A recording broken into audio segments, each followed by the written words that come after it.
السلام علیکم. الحمد للہ الذی نحمده ونستعینه ونستغفره ونؤمن به ونتوکل علیہ ونعوذ باللہ من شرور انفسنا ومن سیئات اعمالنا من یهد اللہ فلا مضل له ومن یضلل فلا هادی له ونشهد ان لا الہ الا اللہ وحدہ لا شریک له ونشهد ان محمدا عبده ورسوله. اما بعد فاعوذ باللہ من الشیطان الرجیم. بسم اللہ الرحمن الرحیم. رب اشرح لی صدری ویسر لی امری واحلل عقدۃ من لسانی یفقهوا قولی. اللہم ثبتنا عند الموت بلا الہ الا اللہ. اے ہمارے اللہ، ہمیں ہماری موت پر کلمہ لا الہ الا اللہ پر ثابت قدم رکھیے. آمین یا رب العالمین. 21واں پارہ سورہ لقمان، آیت نمبر 31 سے شروع کریں گے. الم تری ان الفلک تجری فی البحر بنعمت اللہ لیریکم من آیاتہ ان فی ذلک لآیات لکل صبار شکور. کیا تم دیکھتے نہیں ہو کہ کشتی سمندر میں اللہ کے فضل سے چلتی ہے تاکہ وہ تمہیں اپنی کچھ نشانیاں دکھائے؟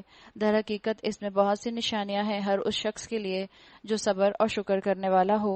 اور جب سمندر میں ان لوگوں پر ایک موج سائبانوں کی طرح چھا جاتی ہے تو یہ اللہ کو پکارتے ہیں اپنے دین کو بالکل اسی کے لیے خالص کر کے، مخلصین لہ الدین.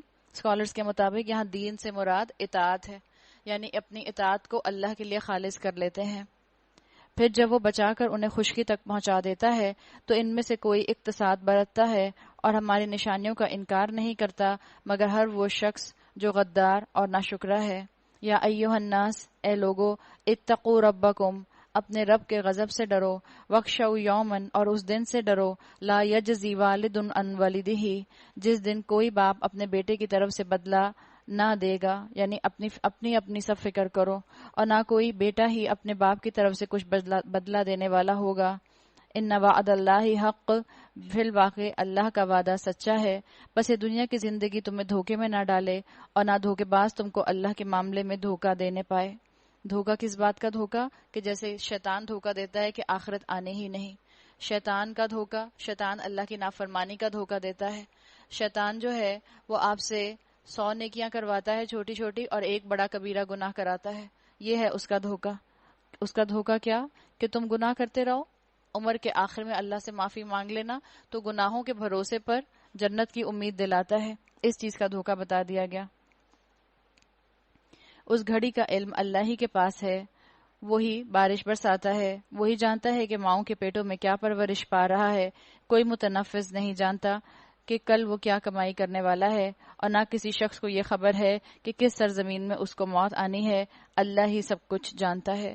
اس آیت نمبر 34 میں 34 میں جو 5 چیزیں بتا دی گئیں، بتا دیا گیا کہ ان چیزوں کے اوقات صرف اور صرف اللہ کے علم میں ہیں اور کوئی انسان اور کوئی سائنس اس سے واقف نہیں ہے. سورۃ السجدہ مکی صورت ہے. آپ صلی اللہ علیہ وسلم کی محبوب صورتوں میں سے ایک صورت ہے. جمعے کی نماز میں جب آپ فجر کی نماز ادا کیا کرتے تھے تو ایک رکعت میں سورۃ السجدہ، الف لام میم السجدہ، اور ایک رکعت میں سورۃ دہر پڑھا کرتے تھے.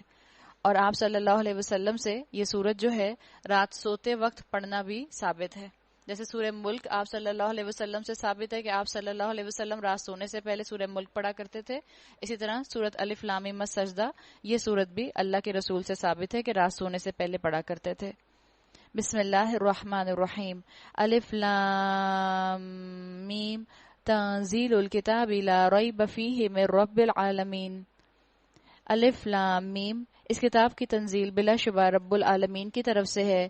کیا یہ لوگ کہتے ہیں کہ اس شخص نے اسے خود گھڑ لیا ہے؟ نہیں، بلکہ یہ حق ہے تیرے رب کی طرف سے. اور اللہ نے حق کیوں نازل کیا؟ لتنذر قوما ما آتاہم من نذیر من قبلک، تاکہ تم متنبہ کرو ایک ایسی قوم کو جس کے پاس آپ سے پہلے کوئی تنبیہ کرنے والا نہیں آیا. آپ صلی اللہ علیہ وسلم کو بتا دیا گیا کہ مکے والوں کے پاس، مشرکین مکہ کے پاس جو ایک عرصے سے کوئی نبی یا رسول نہیں آئے تھے، تو اب جو رسول کو بھیجا گیا ہے تو ان کا مقصد ہے اور اس کتاب کا مقصد بھی ہے آپ لوگوں کو انذار کر دینا، خوشخبریاں دینا، شاید کہ وہ ہدایت پا جائیں. وہ اللہ ہی ہے جس نے آسمانوں اور زمین کو اور ان ساری چیزوں کو جو ان کے درمیان ہیں 6 دنوں میں پیدا کیا، اس کے بعد عرش پر جلوہ فرما ہوا۔ اس کے سوا نہ تمہارا کوئی حامی اور مددگار ہے، نہ کوئی اس کے آگے سفارش کرنے والا۔ پھر کیا تم ہوش میں نہیں آؤ گے؟ کیا تم خود کو بچانے کے لیے ایکٹیو نہیں ہوگے، اپنا بچاؤ نہیں کرو گے؟ یدبر الامر، وہ آسمان سے زمین تک دنیا کے معاملات کی تدبیر کرتا ہے، اور اس تدبیر کی روداد اوپر اس کے حضور جاتی ہے ایک ایسے دن میں جس کی مقدار تمہارے شمار سے 1000 سال ہے۔ وہی ہر پوشیدہ اور ظاہر کا جاننے والا، زبردست اور رحیم۔ جو چیز بھی اس نے بنائی خوب ہی بنائی، یعنی اللہ تعالیٰ نے ہر چیز کو فنیشنگ ٹچ دے دیے۔ الذی احسن کل شیء خلق، نہ صرف اللہ نے بنایا بلکہ اس کو بہترین مصوری پر بنایا۔ کیا خوبصورت اللہ کی مخلوقات ہیں، کیا خلاقی ہے اللہ کی کہ اللہ نے ہر چیز کو فنیشنگ ٹچ دیے۔ نہ صرف انسان کو اشرف المخلوقات بنایا کہ اس کے اندر فیصلہ کرنے کی صلاحیت رکھی، اس کو ول پاور دی، اس کے اندر سوچنے سمجھنے کا شعور رکھا، بلکہ انسان کی ساخت بھی اللہ تعالیٰ نے احسن طریقے پر بنا دی۔ احسن، اللہ تعالیٰ نے کہا احسن کل شیء، ہر چیز کو بنایا اور بہت خوبصورتی سے بنایا۔ اللہ تعالیٰ نے آپ کی اور میری آنکھیں بنائیں، اور آنکھوں کے آگے جو آئی لڈز رکھ دیے وہ ایسے نہیں ہے کہ مجھے اور آپ کو اٹھا کر خود اوپر اٹھانے ہو تو مجھے اور آپ کو کچھ نظر آئے۔ اللہ نے ان کے اندر بلنکنگ کیپیسٹی رکھ دی۔ اللہ نے کان کیسے بنائے آپ کے اور میرے؟ ریڈیو کی نوب کی طرح ہوتے، جب اونچا سننا چاہیں تو نوب گھما کے جو ہے اس کو اونچا کر دیا، جب کم سننا چاہیں تو نوب گھما کے کم کر دیا۔ اللہ نے ایسے نہیں بنائے، بلکہ اللہ نے احسن کل شیء بنایا ہر چیز کو۔ اس نے انسان کی تخلیق کی ابتدا گارے سے کی، پھر اس کی نسل ایک ایسے سچ سے چلائی جو حقیر پانی کی طرح ہے، پھر اس کو نطفہ سے درست کیا، یعنی کس طرح سے انسان کے چہرے پر ایکسپریشنز آتے ہیں، جذبات کا اظہار انسان کے چہرے سے ہوتا ہے، کیسے اللہ تعالیٰ نے اس کے اندر فائن ٹیوننگ کی ہے، اس کے اندر اپنی روح پھونکی، پھر تم کو کان دیے، آنکھیں دیں، دل دیے، قلیلا ما تشکرون۔ اللہ کا شکوہ ہے کم ہی لوگ ان نعمتوں کو اللہ کی فرما برداری میں لگاتے ہیں، کم ہی لوگ شکر گزار ہیں۔ یہ لوگ کہتے ہیں، اب ایک ناشکری کی مثال آ رہی ہے، جب ہم مٹی میں رل مل چکے ہوں گے تو کیا ہم پھر نئے سرے سے پیدا کیے جائیں گے؟ اصل بات یہ ہے کہ یہ اپنے رب کی ملاقات کے منکر ہیں۔ ان سے کہو، موت کا وہ فرشتہ جو تم پر مقرر کیا گیا ہے، اللہ تعالیٰ نے ہر انسان پر موت کا فرشتہ مقرر کر دیا ہے۔ ہم میں سے ہر ایک کو پریپیئر رہنے کی ضرورت ہے۔ آپ صلی اللہ علیہ وسلم کی حدیث کا مفہوم آتا ہے، آپ نے فرمایا ملک الموت تم میں سے ہر ایک کو ہر دن آ کر دیکھتا ہے۔ ہر دن موت کا فرشتہ مجھے اور آپ کو دیکھتا ہے، اور کبھی تو کہا جاتا ہے نہ جانے دن میں کتنی مرتبہ آ کر دیکھتا ہے۔ تو مجھے اور آپ کو اس کی تیاری کرنے کی ضرورت ہے۔ تم کو پورے کا پورا اپنے قبضے میں لے لے گا، اور پھر تم اپنے رب کی طرف پلٹائے لائے جاؤ گے۔ کاش تم دیکھو وہ وقت جب یہ مجرم سر جھکائے اپنے رب کے حضور کھڑے ہوں گے۔ اس وقت یہ کہہ رہے ہوں گے، اے ہمارے رب، ہم نے خوب سن لیا اور دیکھ لیا، اب ہمیں واپس بھیج دے تاکہ ہم نیک عمل کریں، ہمیں اب یقین آ گیا ہے۔ پہلے وہی سن کر ہنسی آتی تھی، پہلے رسول کی بات ماننا فنی لگتا تھا، جب غیب کے پردے ہٹیں گے تو کہیں گے کہ ہم نے آپ کی بات پر یقین کر لیا، مگر اب یقین کرنے کا کوئی فائدہ نہیں ہوگا۔ امتحان انسان کا صرف اس وقت تک ہے جب تک غیب کے اوپر پردہ ہے، جب غیب کا پردہ ہٹ جائے تو انسان کا امتحان ختم۔ کسی نے کہا کہ غیب کے پردے ہٹیں گے تو ابو جہل کا ایمان بھی ابو بکر کی طرح کا ہو جائے گا۔ جواب میں ارشاد ہوگا، اگر ہم چاہتے تو پہلے ہی ہر نفس کو اس کی ہدایت دے دیتے، مگر میری وہ بات پوری ہو گئی جو میں نے کہی تھی کہ میں جہنم کو جنوں اور انسانوں سب سے بھر دوں گا۔ پھر اب چکھو اپنی اس حرکت کا کہ تم نے اس دن کی ملاقات کو فراموش کر دیا، ہم نے بھی اب تمہیں فراموش کر دیا۔ چکھو ہمیشگی کے عذاب کا مزہ اپنے کرتوتوں کی پاداش میں۔ اللہ کرے کہ ہم دنیا میں رہتے ہوئے ہی ہمارے عمل اور ہمارا معاملہ بدل جائے، اللہ ہم لوگوں کے دل بدل دے۔ دل بدلتا ہے تو اللہ کے کلام کی طرف آنے کا دل کرتا ہے، دل چاہتا ہے تو انسان قرآن کے سامنے آ کر بیٹھتا ہے، دل چاہتا ہے انسان بڑی بڑی قربانیاں دے دیتا ہے، تو دعا کیا کریں کہ اللہ میرے دل کو اپنی اطاعت پر قائم کر دے۔ ہماری آیات پر تو وہ لوگ ایمان لاتے ہیں جنہیں یہ آیات سنا کر جب نصیحت کی جاتی ہے تو سجدے میں گر پڑتے ہیں اور اپنے رب کی حمد کے ساتھ اس کی تسبیح کرتے ہیں اور تکبر نہیں کرتے، یعنی اپنی عبادت کے خول میں معاشرے سے کٹ کے نہیں بیٹھ جاتے، بلکہ کیا کرتے ہیں، اپنے آپ کو معاشرے کی خدمت کے لیے پیش کر دیتے ہیں، اپنے رب کی حمد بھی کرتے ہیں، اس کی تسبیح بھی کرتے ہیں اور تکبر نہیں کرتے۔ یعنی اپنے ہی آپ میں اپنی عبادات کا زوم لے کر بیٹھے نہیں رہ جاتے، بلکہ ان کی عبادت ان کو بے حس نہیں بناتی، ایکٹیو بنا دیتی ہے۔ سوشل ورک کرتے ہیں، لوگوں کی مدد کرتے ہیں، اللہ کے دین کو لے کر معاشرے میں نکل جاتے ہیں۔ تتجافى جنوبهم عن المضاجع، ان کی پیٹھیں بستروں سے الگ رہتی ہیں۔ يدعون ربهم خوفا وطمعا، اپنے رب کو خوف اور طمع کے ساتھ پکارتے ہیں۔ ومما رزقناهم ينفقون، اور جس رزق ہم نے انہیں دیا ہے اس میں سے خرچ کرتے ہیں۔ اللہ تعالیٰ نے ان کے لیے کیا رکھا ہے؟ اللہ نے بھی آگے کہا، جب یہ اتنا سارا کام کرنے والے لوگ ہیں، محنت کرتے ہیں، مشقت کرتے ہیں، عبادت کرتے ہیں، عمل کے لیے قربانیاں دیتے ہیں، اور اس کے بعد معاشرے کی اپلفٹ میں بھی اپنا حصہ ڈالتے ہیں، تو اللہ نے بھی ان کے لیے بڑا سرپرائز تیار کر کے رکھا ہے۔ فَلَا تَعْلَمُ نَفْسٌ مَا أُخْفِيَ لَهُم مِّن قُرَّةِ أَعْيُنٍ، پھر جیسا کچھ آنکھوں کی ٹھنڈک کا سامان ان کے اعمال کی جزا میں ان کے لیے چھپا کر رکھا گیا ہے، اس کی کسی متنفس کو خبر نہیں۔ بالکل جیسے ماں جو ہے وہ اپنے بچوں سے گفٹ اگر اس کو دینا ہو، بچوں کو تو کیسے چھپا چھپا کر رکھتی ہے، ہم چھپا کر پیک کرتے ہیں تاکہ بچوں کے سامنے ایک دم سے لے کر آئیں گے تو ان کو سرپرائز ملے گا۔ اللہ تعالیٰ نے بھی جنت میں بہت سے سرپرائزز آپ کے اور میرے لیے رکھے ہیں، اور اللہ تعالیٰ نے یہاں انسینٹیو دیا ہے کہ انسان اپنی کاہلی چھوڑ کر عمل پر آ جائے، اس لیے کہ اللہ کے بندوں کے لیے جنت میں بڑے اللہ تعالیٰ نے انعامات تیار کر کے رکھے ہیں۔ حدیث میں آتا ہے جس کا مفہوم ہے، آپ صلی اللہ علیہ وسلم نے فرمایا، اللہ کہتا ہے میں نے اپنے بندوں کے لیے وہ کچھ سنبھال کر رکھا ہے جو کسی آنکھ نے نہیں دیکھا۔ آنکھ نے نہیں دیکھا سے مراد کیا ہے؟ مثال کے طور پر وہ کسی کی امیجنیشن میں نہیں آ سکتا۔ ہماری امیجنیشن ہماری آبزرویشن سے بنتی ہے، اور اگر ہم نے کبھی کوئی چیز دیکھی ہی نہیں تو وہ ہماری امیجنیشن میں بھی نہیں آ سکتی۔ تو جنت کا معاملہ یہی ہے، اس کی نعمتوں کا حال کیا ہوگا کہ اس کی نعمتیں ہمارے لیے ایسی ہوں گی، بعض ہمارے لیے فیملیئر ہوں گی، شاید ناموں سے، شاید شکل و صورت سے، بعض ہمارے لیے صرف اور صرف سرپرائزز ہوں گے۔ تو اللہ نے تو اپنے مومن بندوں کے لیے ایسی جنت تیار رکھی ہے۔ بھلا کہیں یہ ہو سکتا ہے کہ جو شخص مومن ہو اور اس شخص کی طرح ہو جائے جو فاسق ہو؟ یہ دونوں برابر نہیں ہو سکتے۔ لا یستوون، دونوں برابر نہیں ہو سکتے۔ جس کا لائف سٹائل مختلف، جس کا حال حلیہ مختلف، جس کی کمپنیز مختلف، صحبتیں مختلف، تو کیسے ہو سکتا ہے کہ اس کا انجام ایک جیسا ہو؟ جب سب چیزیں مختلف تھیں تو ایک کا انجام ہوگا جہنم کے گڑھے والا، ایک کا انجام ہوگا جنت کے باغ والا، اور دونوں کے درجات میں بہت فرق ہوگا۔ جو لوگ ایمان لائے ہیں اور جنہوں نے نیک عمل کیے ہیں ان کے لیے تو جنتوں کی قیام گاہیں ہیں۔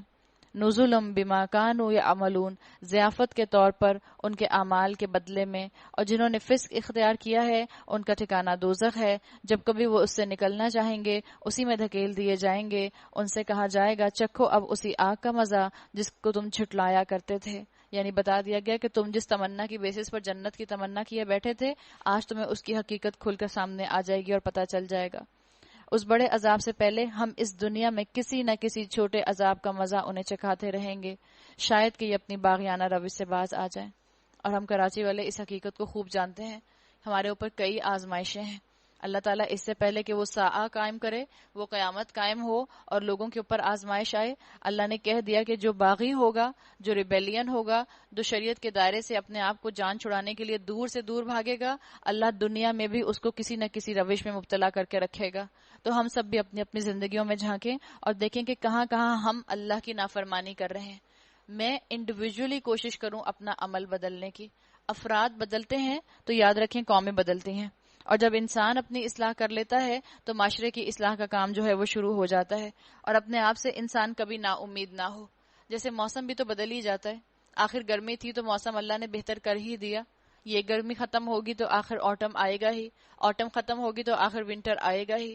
تو جس طرح موسم بدلتے ہیں اس طرح انسانوں کے دل بھی بدل سکتے ہیں، انسانوں کے حالات بھی بدل سکتے ہیں، انسانوں کے جو ہیں معاملات وہ بھی بدل سکتے ہیں۔ امید اللہ کے ساتھ رکھی جائے، ورنہ اللہ تعالیٰ نے بتا دیا کہ جو اللہ کے ساتھ باغی ہوگا اللہ اس کو قیامت کے عذاب کے ساتھ ساتھ دنیا میں بھی چھوٹی چھوٹی مشکلات کا شکار کرتا رہے گا۔ اس سے بڑا ظالم کون ہوگا جسے اس کے رب کی آیات کے ذریعے سے نصیحت کی جائے اور پھر وہ ان سے منہ پھیر لے؟ ایسے مجرموں سے تو ہم انتقام لے کر رہیں گے۔ اس سے پہلے ہم موسیٰ کو کتاب دے چکے ہیں، لہٰذا اسی چیز کے ملنے پر تمہیں کوئی شک نہ ہونا چاہیے۔ اس کتاب کو ہم نے بنی اسرائیل کے لیے ہدایت بنایا تھا، اور جب انہوں نے صبر کیا اور ہماری آیات پر یقین لاتے رہے تو ان کے اندر ہم نے ایسے پیشوا پیدا کیے جو ہمارے حکم سے رہنمائی کرتے تھے۔ ایسے پیشوا پیدا کیے، یعنی اللہ نے ان کو ایسے لیڈر دیے. جب انہوں نے اپنا عمل شریعت کے مطابق کیا، اللہ نے بھی ان کو ایسے لیڈر دے دیے کہ جنہوں نے ان کے ساتھ معاملے کے اندر بہتری لانا شروع کر دی. ان کے ملکی حالات بہتر ہونے لگ گئے، ان کے ایز اے قوم، ایز اے نیشن حالات بہتر ہونے لگ گئے. تو اللہ کے رسول صلی اللہ علیہ وسلم کہہ گئے ہیں کہ جب تک عوام نہیں بدلے گی، لیڈر نہیں بدلیں گے. اس لیے کہ لیڈر عوام کے اندر سے ہی آتے ہیں. آپ نے فرمایا اعمالکم اموالکم، جیسے تمہارے اعمال ہوں گے ویسے ہی تمہارے حکمران ہوں گے. تو حکمرانوں کو کوسنے سے پہلے اپنا انٹروسپشن کر لو، دیکھ لو کہاں غلطی کی ہے، دیکھ لو کہاں رب کی نافرمانی ہو رہی ہے. امر بالمعروف کیا ہم کر رہے ہیں یا نہیں کر رہے؟ ہم اپنے ارد گرد آنکھیں اٹھا کر دیکھیں، ہم کیا اپنے حکمرانوں کو روئیں گے؟ ہمارا معاشرہ جن لوگوں سے بنا ہے اس کے اندر جھوٹ ہے، اس کے اندر دھوکہ ہے، اس کے اندر کرپشن ہے، اس کے اندر ملاوٹ ہے، اس کے اندر مہنگائی ہے، اور ایک سے بڑھ کر ایک برائی کا آپ ذکر کرتے جائیں اور وہ برائی آپ کو یہاں مل جاتی ہے. ہم عورتیں بل بورڈز کے اوپر دیکھتے ہیں، آلموسٹ ایسی حالت میں ہوتی ہیں کہ جس کو ہم عورتیں بھی دیکھتی ہیں تو ہماری بھی نگاہ دوبارہ اٹھ جاتی ہے. تو جہاں مرد معاشرے میں ہوں گے ان کو اس طرح کے بل بورڈز دیکھنے پڑیں گے، وہاں ان کے دلوں کا کیا حال ہوگا اور ان کی نیتوں کا اور ان کے تقویٰ کا کیا عالم ہوگا. تو جب تک ہم انسان نہیں بدلیں گے، کیا ہم انسانوں نے اس کے خلاف امر بالمعروف نہیں عن المنکر کیا؟ ہم میں سے کتنے لوگوں نے جس جیورسڈکشن میں وہ بل بورڈ آتا ہے وہاں جا کے اپنی کوئی کمپلینٹ کہی، مینشن کی، کوئی اپلیکیشن بھیجی، کوئی لیٹر ٹائپ کیا، کوئی ای میل کی کہ اس چیز کو یہاں سے ہٹائیں؟ تو کیسے ہم یہ ایکسپیکٹ کر رہے ہیں کہ ایک دن اوور نائٹ چینج آئے گا، ایک حکمران آئے گا اور وہ پاکستان کو ایک دم سے اسلامی جمہوریہ پاکستان میں کنورٹ کر دے گا؟ ہم میں سے ہر ایک کو اپنا اپنا عمل پہلے بدلنا ہوگا. اللہ نے بتا دیا، جب انہوں نے آپ اللہ کی آیات پر یقین کیا، صبر سے کام لیا، تو اللہ نے بھی ان کے اندر اچھے پیشوا جو تھے ان کی رہنمائی کے لیے بھیج دیے. ان ربک ہوا یفصل بینہم یوم القیامۃ فیما کانوا فیہ یختلفون، یقیناً تیرا رب ہی قیامت کے روز ان باتوں کا فیصلہ کرے گا جن میں بنی اسرائیل باہم اختلاف کرتے رہے ہیں. اور کیا ان لوگوں کو ان تاریخی واقعات میں کوئی ہدایت نہیں ملی کہ ان سے پہلے کتنی قوموں کو ہم ہلاک کر چکے ہیں جن کے رہنے کی جگہوں میں آج یہ چلتے پھرتے ہیں؟ اس میں بڑی نشانیاں ہیں، کیا یہ سنتے نہیں ہیں؟ اور کیا ان لوگوں نے یہ منظر کبھی نہیں دیکھا کہ ہم ایک بے آب و گیا زمین کی طرف پانی بہا لاتے ہیں، پھر اسی زمین سے وہ فصل اگاتے ہیں جس سے ان کے جانوروں کو بھی چارہ ملتا ہے اور یہ خود بھی کھاتے ہیں؟